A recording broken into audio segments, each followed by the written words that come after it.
Have you ever wondered why good people suffer?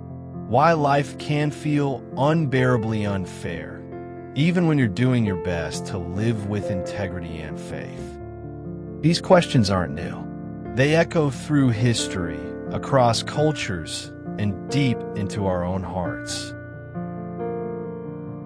Today we're exploring what many call the paradox of suffering. Why do some of the most faithful people endure the deepest pain?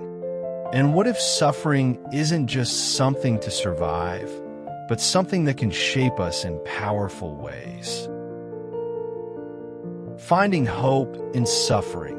Biblical narratives for adversity. No one escapes suffering.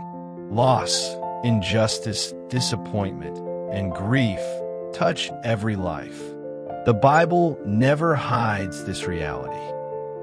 Instead, it meets us right in the middle of our pain and invites us to look deeper. Scripture doesn't give simple answers, but gives honest stories. Stories of people who cried out, questioned God, and still discovered hope where none seemed possible. Let's begin with Job. The Bible describes him as blameless and upright. Yet, in a short span of time, Job loses his wealth, his health, and his children. His suffering is sudden, total, and devastating. Job doesn't pretend everything is fine. He asks hard questions. He cries out in anguish. In Job 3, he even curses the day he was born. Faith here is not silence, it's honesty. God eventually speaks to Job, not with explanations, but with presence. Job never learns the full reason for his suffering, but he encounters God in a deeper way than ever before. In Job 42, verse 5, he says, "My ears had heard of you, but now my eyes have seen you." Job's suffering didn't destroy his faith, it refined it. David, too, faced profound suffering, loss, betrayal, and fear. In the Psalms, he openly laments, questions, and cries out to God. His pain is raw, yet his heart remains devoted. Even amid trials, David finds strength and peace through worship. His songs remind us that sorrow can coexist with hope and that faith can thrive in hardship. Through courage, honesty, and faith, David shows that suffering can shape character, cultivate dependence on God, and prepare us for greater purpose. Not every story ends with visible restoration. Naomi loses her husband and sons.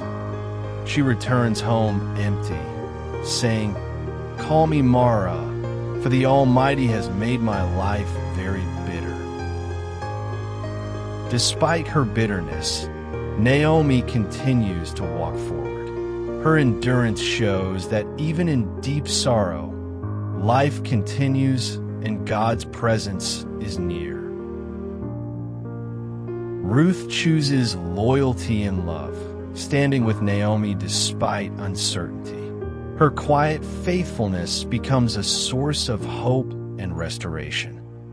Through Ruth's loyalty, Naomi experiences renewal.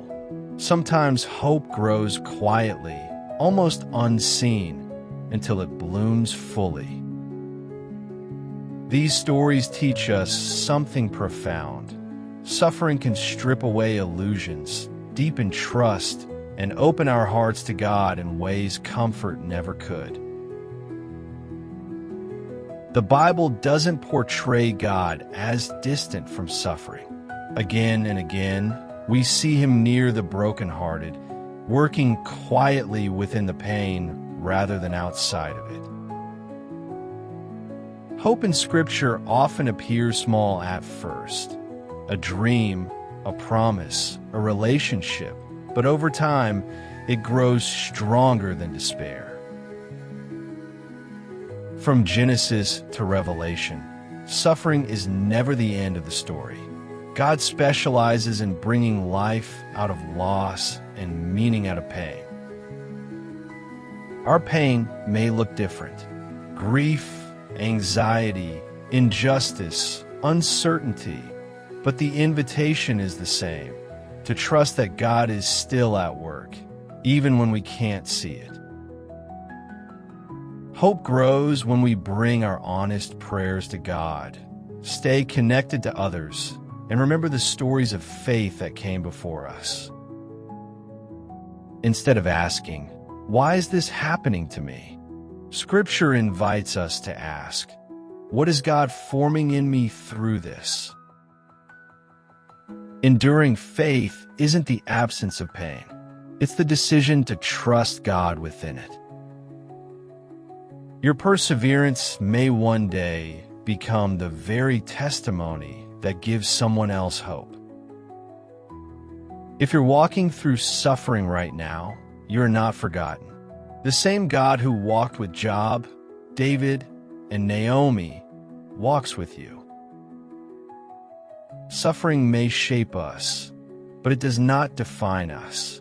In God's hands, even our deepest pain can become a story of hope, growth, and redemption. Take a quiet moment to breathe and reflect. The stories of Job, David, and Naomi remind us that suffering is not a sign of God's absence. Often, it is the place where His presence becomes most real. You may not understand the why of your pain right now, and that's okay. Faith does not require full clarity. It asks for honest trust.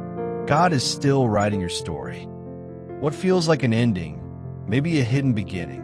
What feels like loss may become a source of compassion, strength, and deeper faith. Hold on to this truth. Your suffering is seen, your tears matter, and your hope is not misplaced.